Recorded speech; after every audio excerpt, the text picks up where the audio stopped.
사건의 시작은 한 불법 광고. 30대 피해자 A씨는 인터넷 대부중개 플랫폼에서 연체자 누구나 대출 가능하다는 광고를 보고 불법 대부업체로부터 15만 원을 빌렸습니다. 일주일 뒤 A씨는 원금과 이자 13만 원까지 총 28만 원을 갚아야 했습니다. 이때 다 갚지 못한 A씨는 시간 단위로 불어나는 연체료를 감당해야 했는데요. 시간이 지날수록 변제가 어려워지자 불법 대부업체 직원은 A씨를 협박하기 시작했고, 지속된 협박 전화와 함께 가족과 지인, 직장 동료에게까지도 피해가 가기 시작했습니다. A씨는 결국 같은 대부업체로부터 돌려막기 대출을 받게 됐고, 결국 한 달 만에 빚이 5천만 원이 됐습니다. 빚뿐만 아니라 피해자 A씨는 유산과 자궁암까지 겪게 됐죠. 또 다른 피해자들도 있습니다. B씨는 같은 대부업체로부터 40만 원을 빌렸습니다. B씨도 A씨와 똑같이 순식간에 불어나는 빚을 갚지 못해 돌려막기 대출을 받게 됐고, 결국 빚이 6억 9천만 원까지 늘었죠. C씨 또한 25만 원의 빚이 1억 3천만 원까지 늘어났습니다. 그들이 피해자들에게 붙인 이자율은 최고연 5,000%. 그렇게 그들은 37억 원이 넘는 금액을 부정하게 챙겼습니다. 하지만 확인된 금액이 37억이지 경찰은 이보다 훨씬 많은 400에서 500억 원대로 추정하고 있습니다. 앞선 범죄는 일명 강실장 조직으로 불리는 MG조폭의 소행이었습니다. 그들은 급전이 필요했던 서민들에게 비대면으로 소액단기 대출을 해줬습니다. 검거한 조직원은 123명, 확인된 피해자는 총 131명입니다. 피해자는 대체로 20대 학생이나 취준생, 30대에서 40대의 영세 소상공인과 가정주부 등이었습니다. 그들이 피해자들에게 협박한 방식을 보면 기가 찹니다. 돈을 빌려줄 당시 받은 채무자의 사진과 주민등록증, 비상연락망 10개를 악용했는데요. 사진으로 수배 전단지를 만들어 지인과 가족에게 뿌리거나 아기 사진을 보내며 살해 위협을 가하거나 여성 채무자를 상대로는 술집에 팔아버린다고 협박했다고 합니다. 막대한 범죄 수익금으로는 서울의 월세 1,800만 원 아파트에 살면서 자수성가한 젊은 사업가 행세를 했고, 고급 스포츠카를 타는 등 호화로운 생활을 해왔던 것으로 파악됐습니다.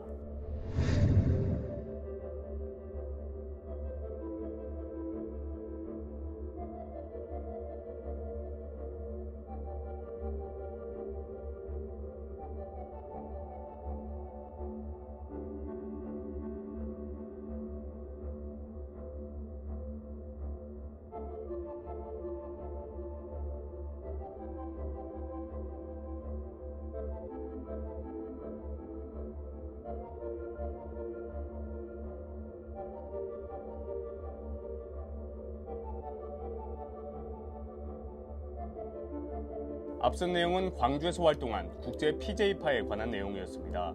최순호 부장검사님에 따르면 인스타그램에서 스타 조폭이었던 국제 PJ파 조직원이 중학교 3학년 학생 2명에게 연락을 했다고 합니다. 연락을 받은 그 2명의 학생은 처음엔 자기들이 잘못한 줄 알고 무서워했으나 나중에 알고 보니 조직 섭외로 연락이 온 것을 알자 굉장히 영광으로 생각했다고 합니다. 결국 2명은 면접을 보고 조직에 가입하게 됐고, 그 모습을 다시 SNS에 올려 다른 학생들의 부러움을 샀다고 합니다. 이후 조직원들은 중학생들에게 100만 원 상당의 고급 맞춤 양복도 해주고 술도 사줬다는데요. 이렇게 어른들이 할 수 있는 유흥을 계속 즐기게 해주면서 조직에 대한 충성심 같은 걸 키워줬다고 합니다.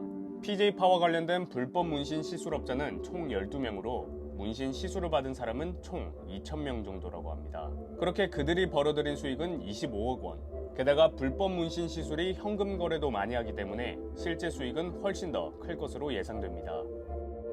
경찰은 매년 심사위원회를 열어 조폭 명단을 관리합니다. 올해 8월 기준으로 경찰이 관리하는 전국의 조폭 수는 5,572명. 한때는 수만 명 단위였지만 2000년대 중반 이후로는 4,000명대로 내려앉았습니다. 하지만 현재의 조폭 수는 최근 10년 내 최다일 정도로 그 수가 늘고 있는데요. 늘어난 조폭 수에 비례해 검거 수도 늘어나고 있는 추세며, 지금과 같은 추세라면 올해 조폭 검거 규모가 역대 최고로 기록할 전망이라고 합니다. 최근 들어 조폭이 다시 증가하는 추세에 대해 한 경찰 관계자는 10대에서 30대가 단기간에 돈을 벌 목적으로 조폭 세계에 거리낌 없이 뛰어들고 있다고 전했습니다. 실제로 전국 10대 조폭 조직 중 7개의 조직의 평균 나이가 30대라고 합니다. 요즘 활동하는 조폭은 과거 조폭들과는 형태가 많이 다른데요. 과거 조폭들은 우두머리를 중심으로 특정 지역에 모여서 다른 조직과 경쟁하는 형태였습니다. 그들의 주요 수익원은 유흥업소나 불법 오락실 같은 상권관리 혹은 불법 사채업 관리였는데요. 인력은 주로 지인 간의 추천으로 충원됐습니다. 하지만 MG조폭은 나이가 비슷한 또래끼리 모입니다. 그들이 SNS에 02년생 모임, 08년생 모임이라고 게시글을 올리는 이유가 바로 또래 중심의 조직이기 때문입니다. 또한 MZ조폭은 점조직 형태를 띈다고 하는데요. 이는 한 지역에 다 같이 지내는 것이 아니라 SNS를 통해서 필요할 때만 모이고 흩어지는 형식이라고 합니다. MZ조폭의 주요 수입원은 보이스피싱, 주식 리딩방, 주가 조작, 사이버 도박 등으로 주로 온라인 범죄로 구성되어 있습니다. 게다가 돈이 되는 것은 무엇이든 한다는 마인드로 조직을 운영하기 때문에 대규모 마약 밀수 및 밀매에도 손을 뻗치고 있죠. 그들은 다른 조직과 경쟁하기보단 정기 모임을 가지며 사업에 여러 조직이 참여해 서로 연대하는 공생관계를 유지한다고 합니다. MZ조폭의 가장 큰 특징이 활발한 SNS 활동입니다. 그들은 조직원을 구할 때도 SNS를 통해 접촉하는데요. 본인들의 행적과 부를 SNS를 통해 적극적으로 알린 후 조직원이 되고 싶으면 본인에게 직접 연락을 달라는 것이죠. 이에 현혹돼 자발적으로 연락해온 청소년을 포섭해 새를 불린다고 합니다. 즉 SNS를 조직 홍보 수단으로 쓰고 있는 것이죠. 게다가 유튜브에서도 활동이 활발합니다. 현재 유튜브에 올라온 조폭 관련 영상은 2,900개. 경찰이 조사한 결과에 따르면 2019년 3명이었던 조폭 유튜버가 점점 늘다가 현재는 11명이 됐습니다. 자극적인 조폭 관련 콘텐츠로 돈을 벌기 시작한 것이죠. 최근 경찰과 검찰은 MZ조폭의 SNS 활동을 집중적으로 살펴보고 있다고 합니다. 2020년 그랜드 하얏트 호텔 난동 사건으로 순우아파 일당을 구속시킨 것을 시작으로 최근엔 전국구 깡패가 되려 했던 02년생 조직 전국회를 구속시켰죠. 두 조직 모두 SNS를 통해 네트워크를 형성하고 세를 과시하다가 이에 덜미가 잡혀 검거됐습니다.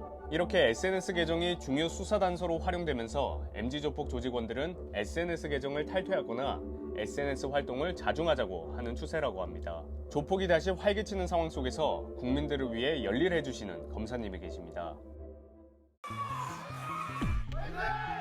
조폭이면 납작 엎드려가지고 있어도 시원찮게 확 올라오더라고요.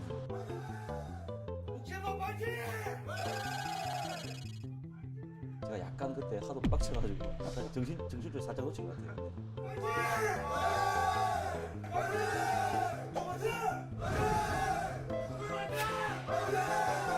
조폭 노는 친구들한테도 하나의 경고를 주고 싶어서 뭐 지역구 1등이네, 뭐 전국구 별이네, 뭐 이딴 소리 하면서 이제 모여노는 게 좀 꼴 같지 않죠.